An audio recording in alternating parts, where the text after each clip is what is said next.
Thank you very much, Brother Masih. Assalamu alaikum. Can everyone hear and see me? Yes, Dr.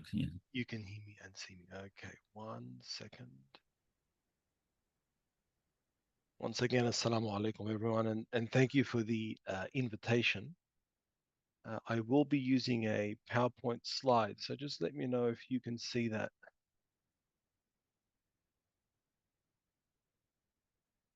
Please let me know if my screen sharing is working.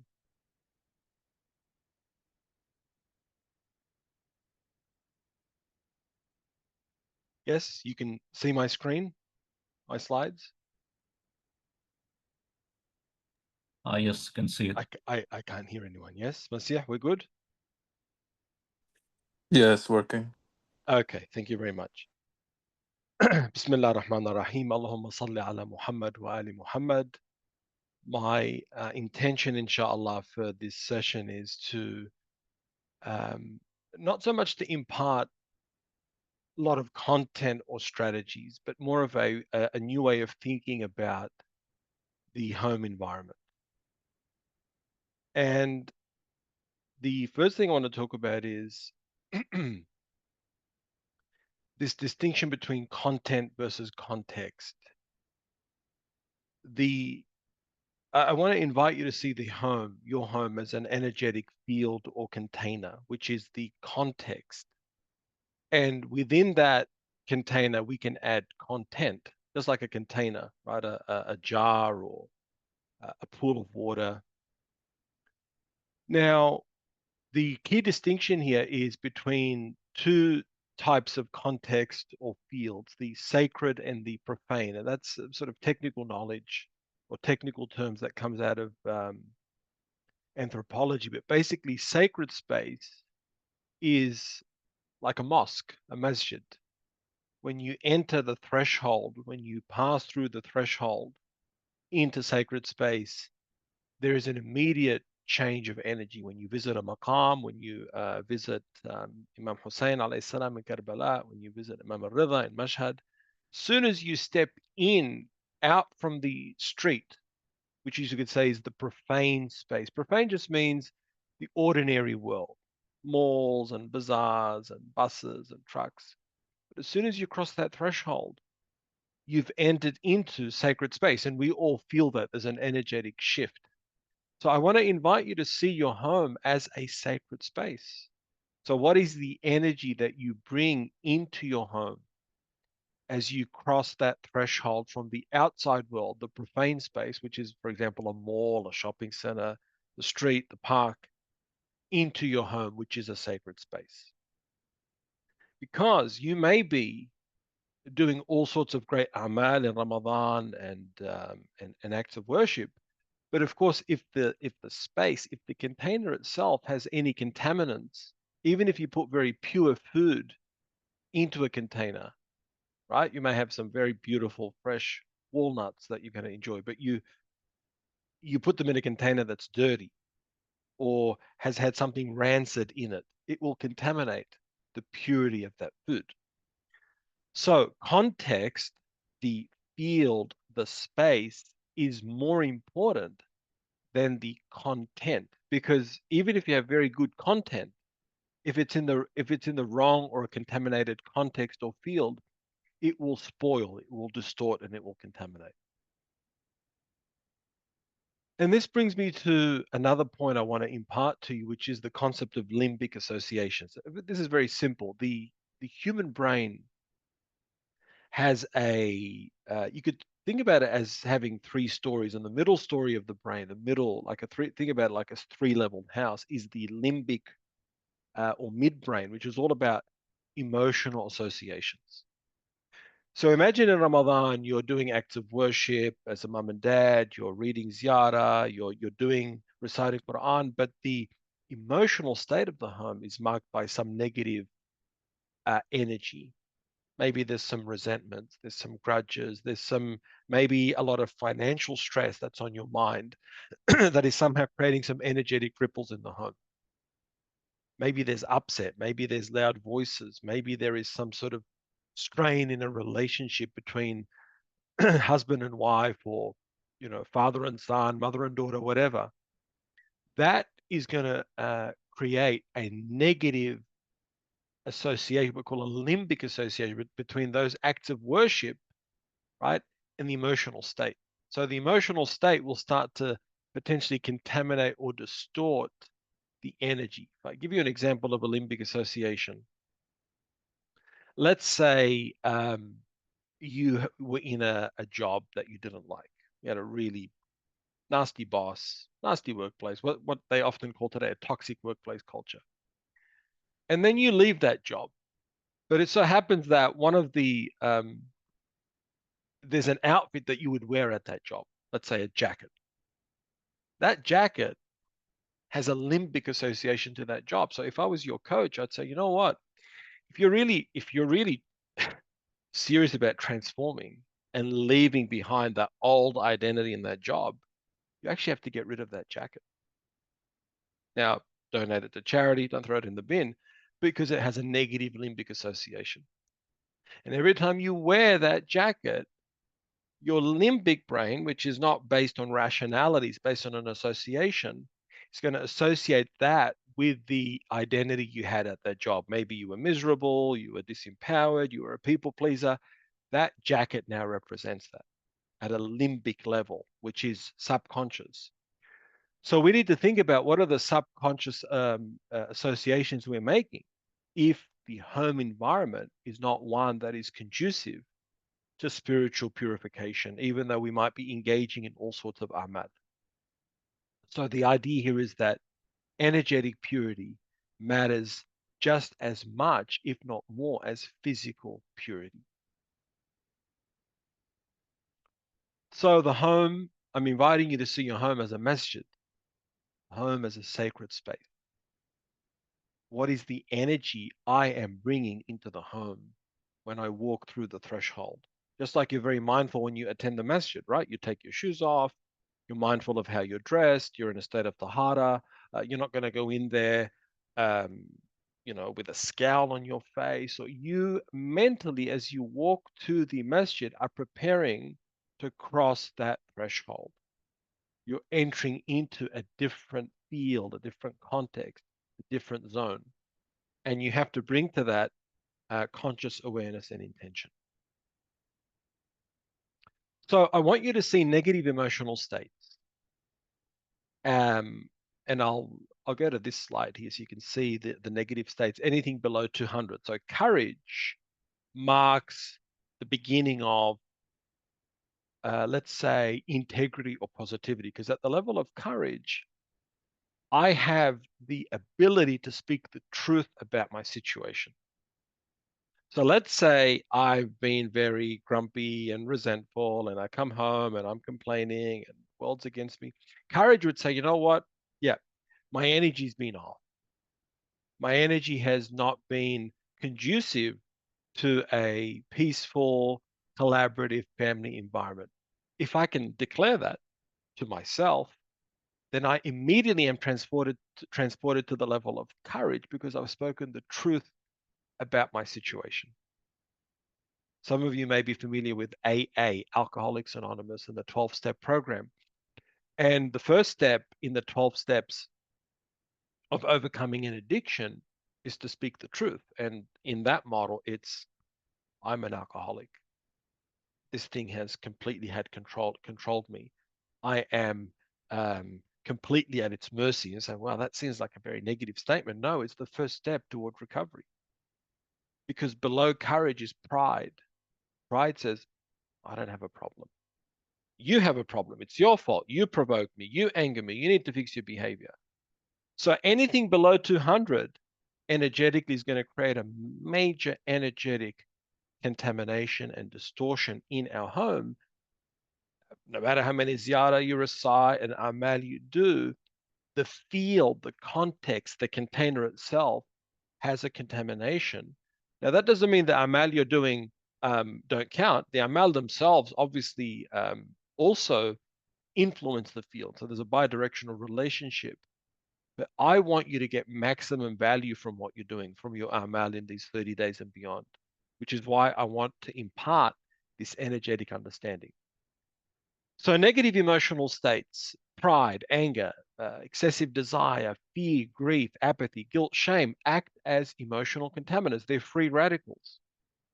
And if you know about free radicals that damage our cells, these are unstable molecules that basically steal the electrons from the cell. The cell basically starts to get a lot of damage, the cell membrane breaks down, and it rapidly accelerates the aging process. And we all know lots of sugar, processed carbs, seed oils, trans fats. Well, there are psychic free radicals, psycho-spiritual free radicals. And Ramadan is a period where we need to purge ourselves and our home and the field of these psycho-spiritual free radicals, which create spiritual damage. So we want to transform the home into a sacred space, which means we need to adopt an energetic understanding of the home. We need to focus on the field, the context, just as much, if not more, than the content, because a energetic field that is peaceful, that is neutral, that is loving, even very minimal amal, reciting a short ziyarah, maybe having a discussion about the tafsir of a few ayat of a surah, will have more impact than an energetic field that's contaminated with, let's say, resentment, but you do 6 hours of amal, right? So it's not always quality. Sorry, beg your pardon. It's not always quantity. It's really true that it is quality that matters. So we can see Ramadan as an energetic reset point for the rest of the year, so that we are establishing, uh, in the longer term, the home as masjid, home as a sacred space that is in distinction to the profane space, the profane world. So, and we all have a sacred space in our home. Typically, where you pray, it's a sacred space. Some of you may have a niche or a beautiful area. Maybe there's some plants. That's great. I want you now to expand that to the whole of the house as that sacred space. And not necessarily just in a physical sense that I now need lots of plants in my house. That will help. Think about it in terms of the intention of the home, the energy. What is the ethos of the home? So in my home, the ethos, the energy is one of salam, peace. This is a place of peace.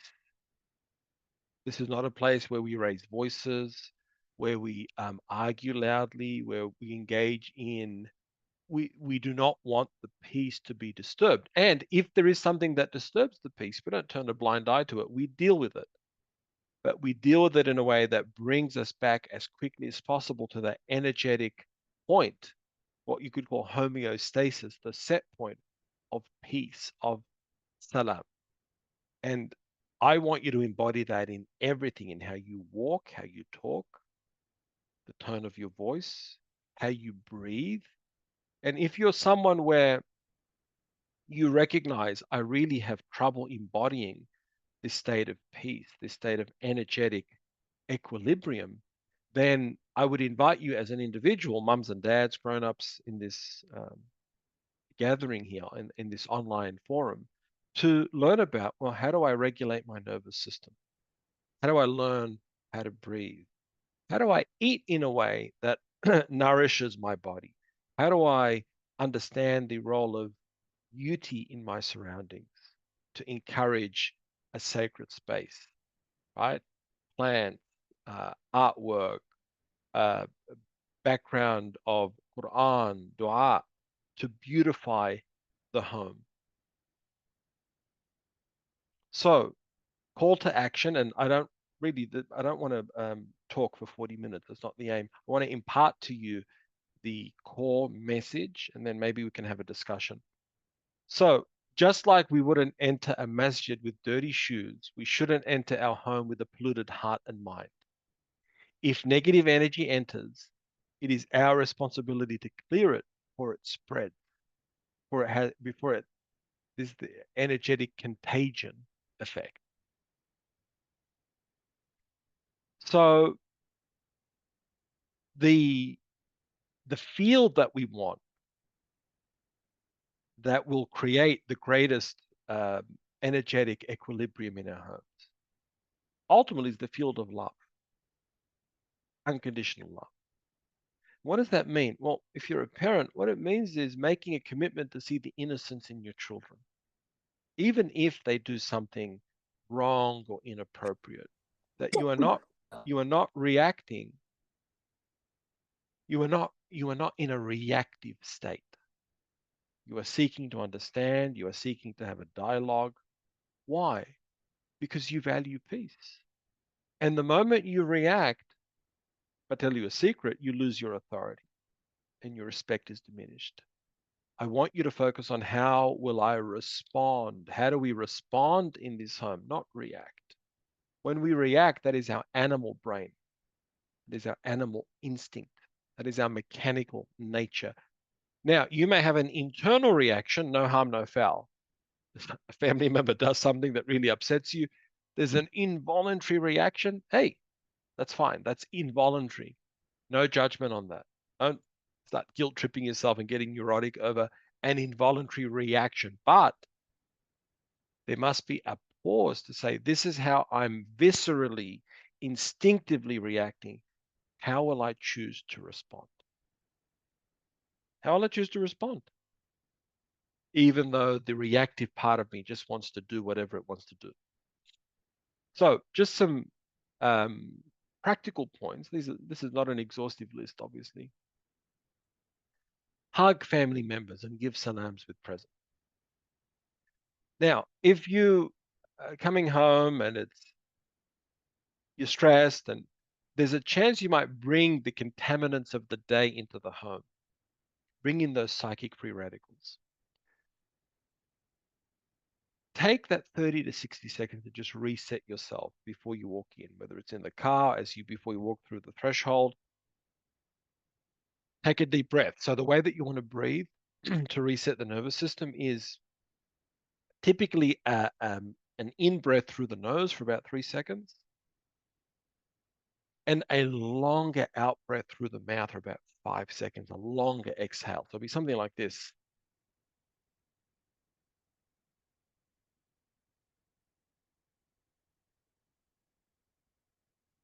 Taken a full 5 seconds to release the breath.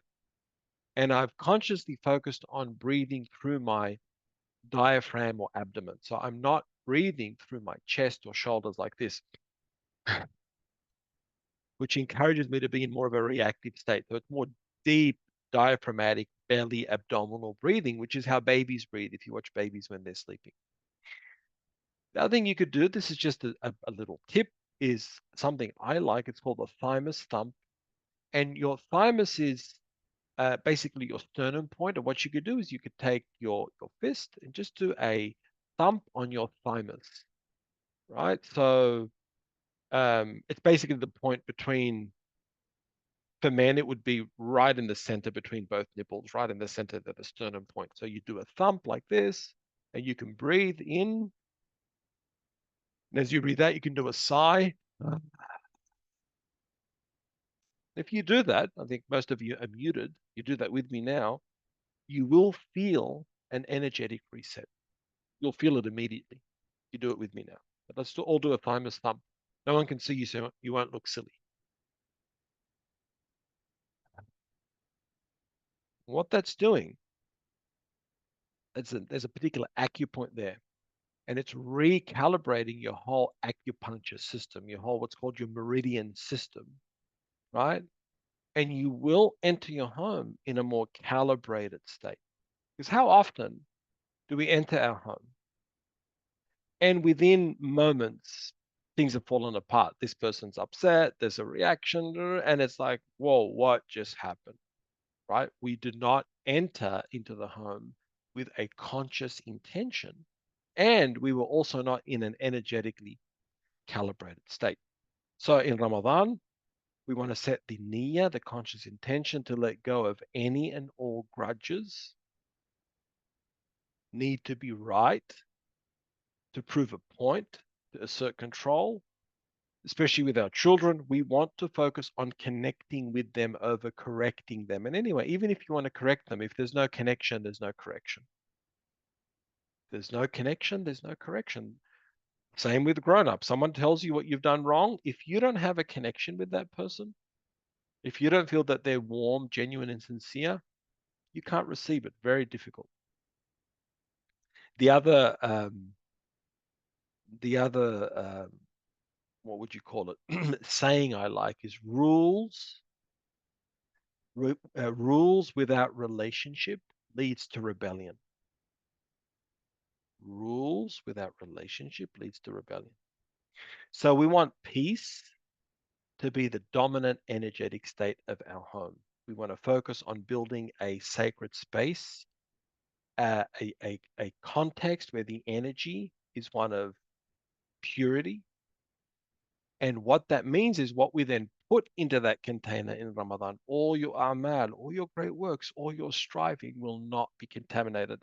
Just like if you had very special food, something very that you want to enjoy, or any food you want to eat really. But let's say it's something like really expensive food. It's like, wow, this costs so much money and it's a delicacy.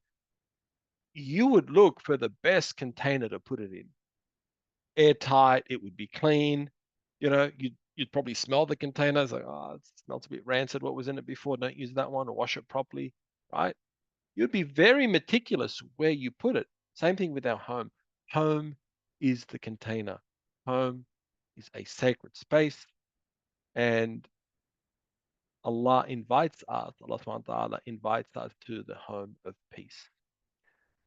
وآخر دعوانا الحمد لله رب العالمين اللهم صل على محمد وآل محمد. I'm at your service however you want to proceed from here. Thank you very much. Thank you very much, Dr. Saad. Something very different from Yes. what we normally see when it comes to Ramadan programs. No, So if anyone has any questions, feel free to ask in chat or if you want to unmute yourself. please ask. And you know what? I would prefer that people unmute. Can they unmute themselves? Yeah, of course they can. Okay, I want people to ask verbal questions, please. Unmute. If you can come on camera, even better. If you don't want to, but at least I want to hear your voice. Please ask the questions. Thank you, everyone. I can hear I can see all the messages there. That's very heartening. Thank you very So much. Brother Hussein has his hand up. So if you want to unmute yourself and just ask a question, please. Assalamu alaikum, Hajj. How are you? Wa alaikum assalam, Hajj Hussein. Alhamdulillah, brother. How are you? Alhamdulillah, alhamdulillah. I just wanted to go back to the point you made about, for example, if you have a shirt or a jacket. I think you mentioned what was it called, the limbic association? Limbic associations, yes. Yeah, like a shirt or a jacket that's associated with, say, a workplace that was a Yes. very negative atmosphere. You throw Yeah. that out. You get rid of all that negativity in your life. Yes. Yes. Um, what about when it's the opposite? Like it's a workplace where you were, let's say you were appreciated, you had the right kind of colleagues around you, all of that kind of stuff. Is it a good idea to keep, let's say, like a water bottle, jacket, sunglasses, Yes. whatever it might be, as a memento to remind you of your value Ab- or worth? Absolutely. So that's called a positive limbic association, or in NLP, we'd call it an anchor. Absolutely. Let's say in the context of Ramadan, there might be a particular abaya that you'd wear, a particular atar or cologne you put on, a particular ring, like my beautiful Imam Ali, alayhi salam, green ring. When I put that on, that is a positive limbic association. Absolutely. So yes, it works. It works in the opposite direction as well for the positives, All right, ahsantum, right? jazakallah khair. Even when you come home, physically washing, having a shower, putting on some cologne, and seeing yourself as I'm washing the day away. I'm washing all the energy of the day away.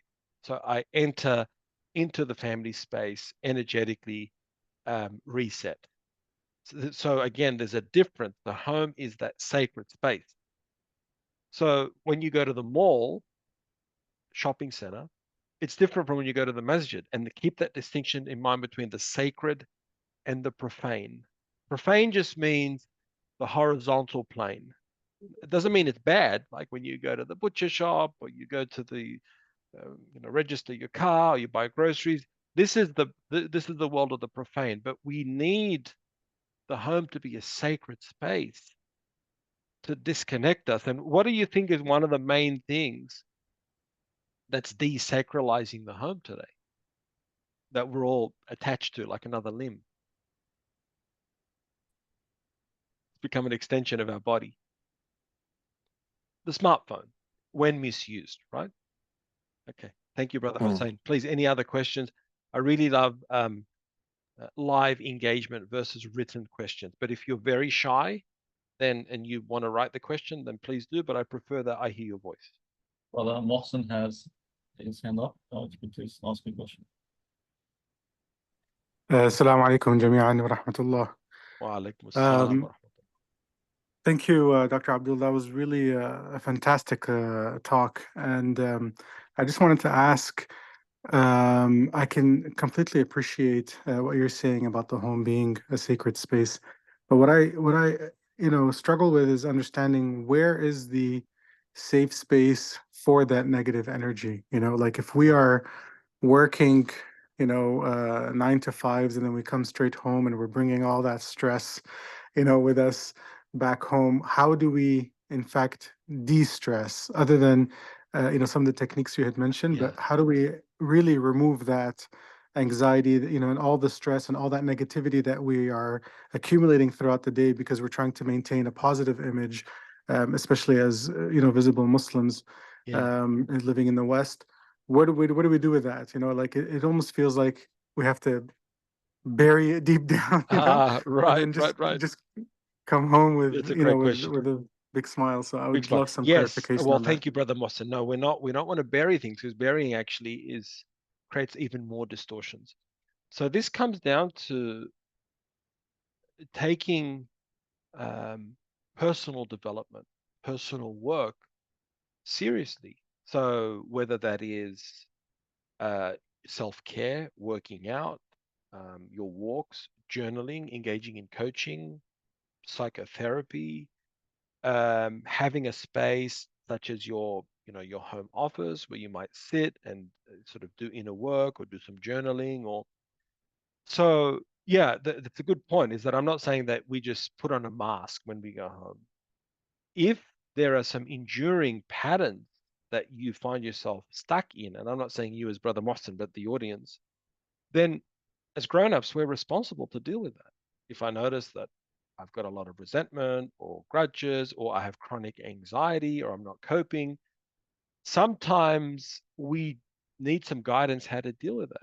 So let's say, for example, someone's like, you know what, I'm always stressed out and I'm always angry.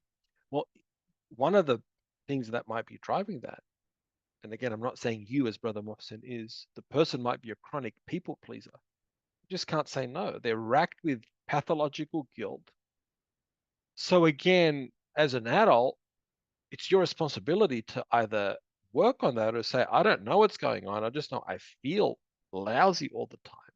So who would I go to? Who are the people of expertise, of khibra, that could help me?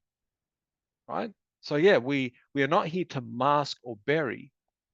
We are here to work on things, and there's many resources online, many books now. But if there's a pattern or problem that is enduring, most likely you need to talk about it with a trusted person that knows what they're doing.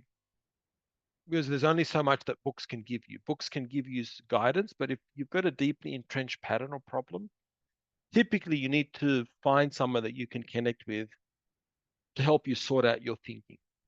But before you do that, there's so many things we can do now. The journaling, working out, exercise, watching lectures on YouTube, and go beyond purely just Islamic lectures, right? Because there might be a particular issue you have a problem with that's not comprehensively addressed by an Islamic lecturer or a Shia lecturer. Just because it just doesn't, not because our school of thought doesn't have the answers, it hasn't been addressed, but maybe it's addressed by a secular source. How do you deal with chronic guilt, shame? How do you deal with being a chronic people pleaser that can never say no to people? find the resources that can help you overcome that. So in a nutshell, take radical responsibility and make part of what your job is your self-care. You have to keep yourself in alignment and be responsible for working on whatever patterns you might be engaging in that are creating a distortion in your own energetic field, because that's what you're talking about. Okay, we want the home to be energetically pure, but what about me as an individual? Same thing. Yeah, so accountability, get help, and do not be so focused on it has to purely come from an Islamic resource, right? As long as the resource is not obviously anti-Islamic or getting you to uh, defy your doctrines or beliefs, have a bit more flexibility with where you can get help. Hope that helps, brother. Ahsantum, that was fantastic. Thank you so much. All right, brother. Assalamu alaikum. Thank you. Julie has her hand up.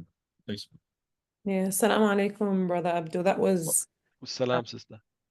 absolutely inspirational, a beautiful speech indeed.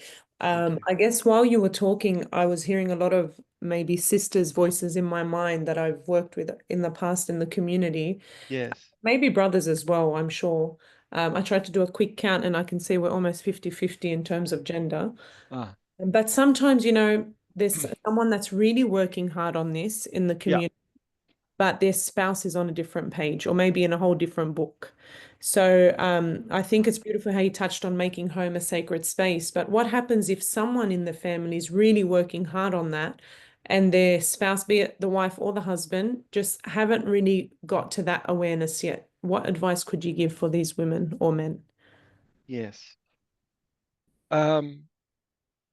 That's a great question. Thank you, Sister Julie. Well, the core principle would be not focusing on getting the person to change, which sounds counterproductive, but the more we need something to happen, the less it's going to happen, the more resistance. So not to see your spouse, husband or wife, as a project that you need to fix, or I wish they would be like this. What works, and I'm a coach and a therapist that goes with what works, not with the what we should do. What works is radically accepting that this is where this person's at, but how can I relate to them from the perspective where I'm seeing the best in them, right? And maybe if let's say it's a husband that's struggling, you're the wife, you might be saying, you know what, one thing instead of saying the way that you speak to the kids is really difficult, harming their mental health. And probably you're spot on. If a woman says that to her husband, it's going to trigger defensiveness. But to say, hey, I think what your son was trying to say, or I think this might be more helpful, or there's a suggestion there. What do you think? So basically, not focusing so much on getting the other person to change, but maybe planting some seeds and recognizing where they're at. And if there's a level of defensiveness with where they're at, then not pushing them too hard.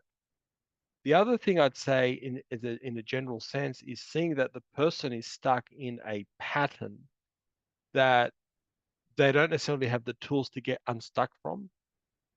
And there may be a insecurity in admitting that to a spouse, right? So to take that on board, especially if you're a spouse that's more psychologically minded, more informed, sometimes we can unconsciously weaponize psychological knowledge. We might learn something about attachment theory or personality, and it's like, okay, I know exactly what's wrong with this person and I need them to change. And what we're not seeing there is we're now putting ourselves in an adversarial position that's going to make that person react against what we're saying. So I would say play the long game, and look to plant seeds. And if it's clear that the individual is just not interested, not ready, not on the same wavelength, I think we have to accept that and do as much as we can to buffer the family environment from their reactivity. So sometimes we might trigger their reactivity by needing them to change and being well-intentioned, but we're pushing too hard and we're creating balancing forces that are going to create distortions in the home. So it requires a lot of wisdom and hikmah, and that people need compelling emotional reasons to change. They can't be browbeaten or lectured or told they're wrong. So that requires the person who sees themselves as more psychologically minded. It's really a test of their psychological skill and mindedness to have a level of detachment and navigate the situation with a longer term vision. So I can just give you those general points, but if I'm working with individuals, we'd go a lot deep in terms of what their dynamic is. I would help the person understand why their spouse is doing this, their personality style, what are their defenses, what are their fears, because all of that is beneath the surface. And what we often see is this person is not cooperating. Okay. Excellent. Thank you so much. That All was right, Sister Julie. Shukran. Any other questions? Have a few minutes. Especially for the ladies, please do not be shy to ask. It's your opportunity, and I'm here to help.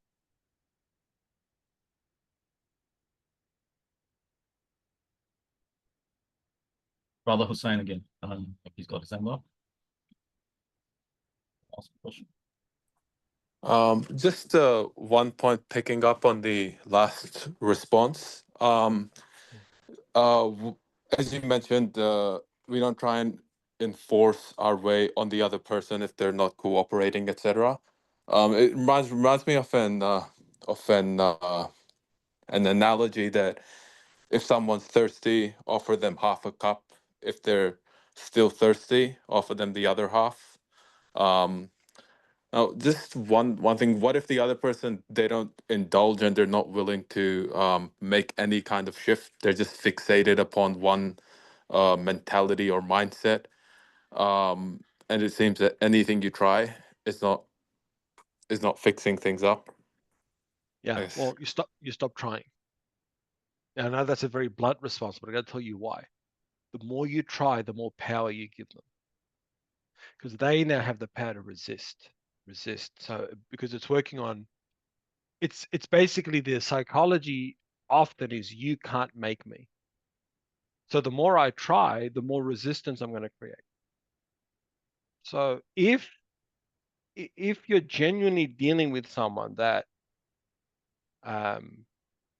just does not want to cooperate, let's say either there's no goodwill, they actively want to sabotage, but often that's not the case. It's just that they're so entrenched in their patterns they can't even make that leap in to see a possibility of being different. So you, as the other party, you've got to be. This is another model. You've got to be a wise, energetic banker, right? Allah subhanahu wa ta'ala gives you a certain number of energetic units to use throughout the day. And I don't know about you, but it's like, am I going to waste 80 of my 100 units today trying to convince you to do this? No, not going to do that. Now, what does it mean? Am I indifferent?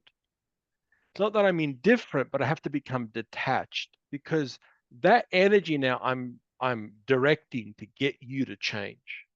And maybe I'm on my moral high horse because you should and all this is energy now that I'm not directing toward myself and toward the other members of the family.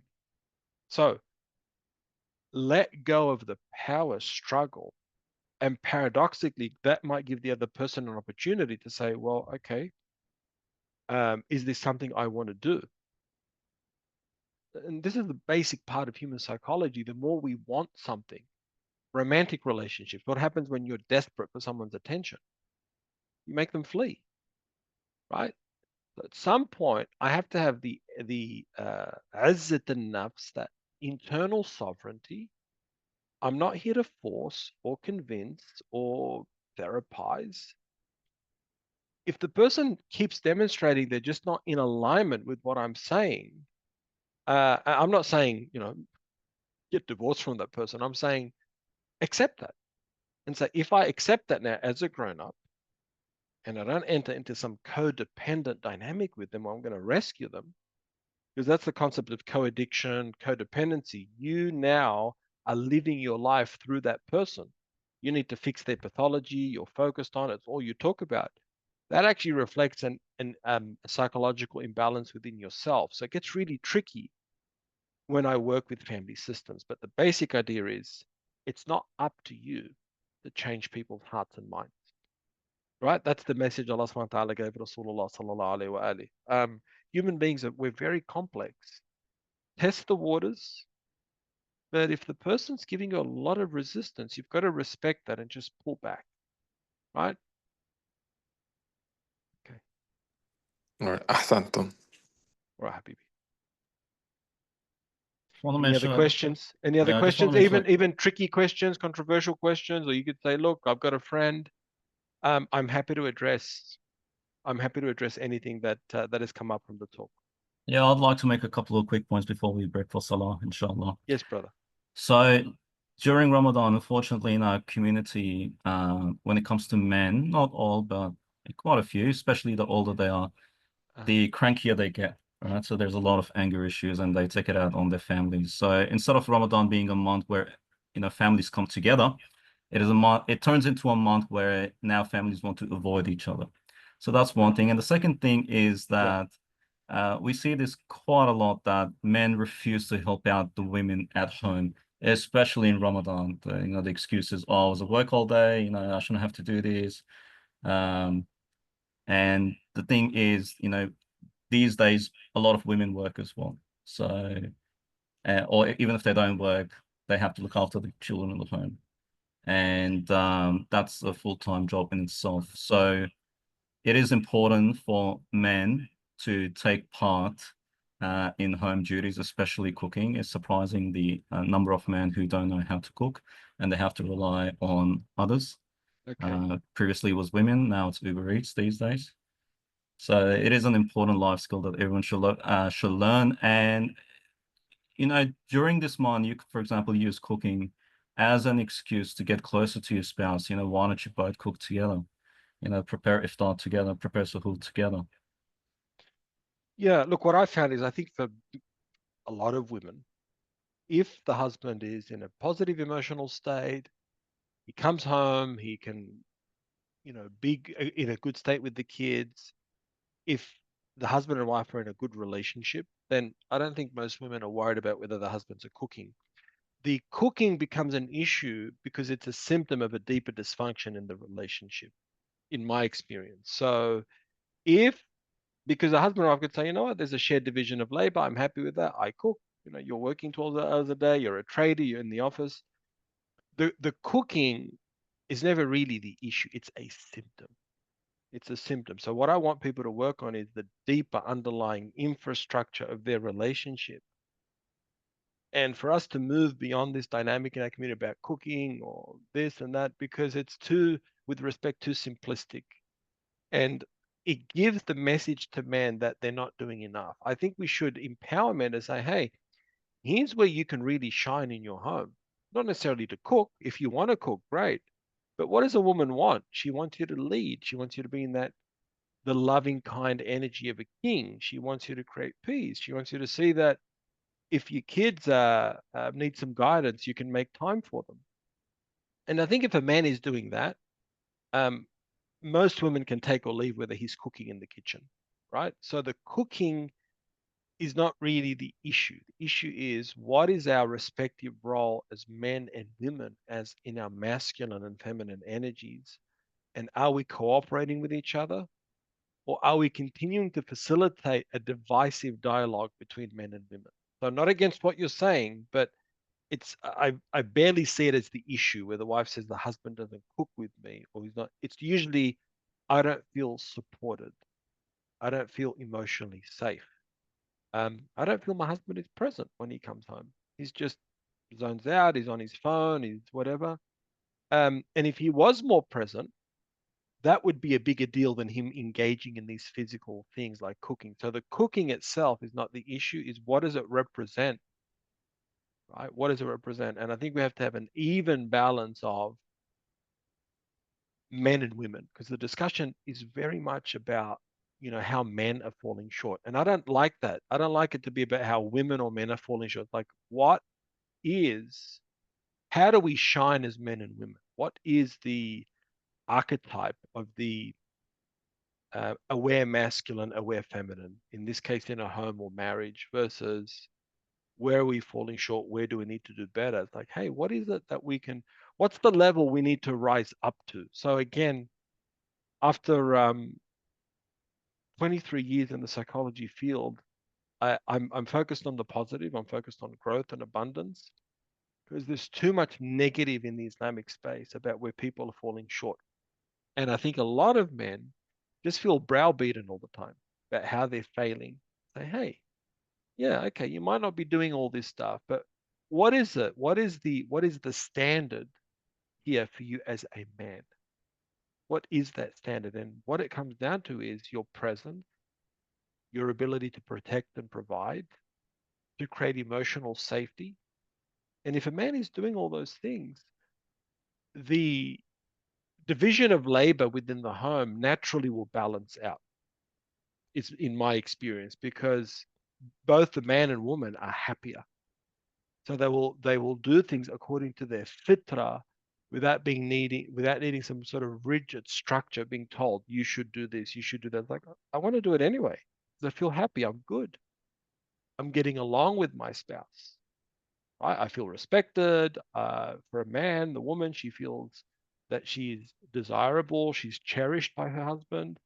So if a woman can feel cherished, desired, and claimed, if a man can feel respected, most of these problems do not exist, these mechanistic issues. But we're not being really initiated into how do we be our masculine, feminine selves?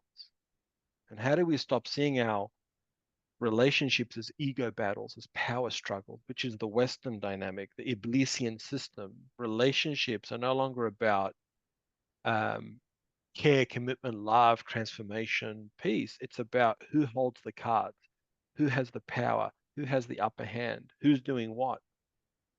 So anyway, I've given a lot there in my opinion, but what I'm saying is let's go beyond just checklists. And that's the spirit of my talk. I want us to focus on the context, on the energy. So what is if I want my husband to cook, great. What is the energetic atmosphere in which this man would want to join me in the kitchen? And are we co-creating that as a couple? Versus he should cook, or she should do this, she should clean, whatever. It's what's the energy that's conducive to that? And are we both creating that? Or am I waiting on the other person in a defensive posture, waiting for them to change? Right? Because I'm thinking, well, I'm waiting on you. And he's thinking, well, I'm waiting on you. And there's a constant power struggle. Who's going to blink first? Because then if I cook, in this example, then I'm weak. I've submitted. And that's the Iblisian system. It's getting us to be fighting each other, where we're thinking, if I do this, I've admitted defeat, I'm powerless. And if I do this to my husband, well, he's going to think that I'm weak.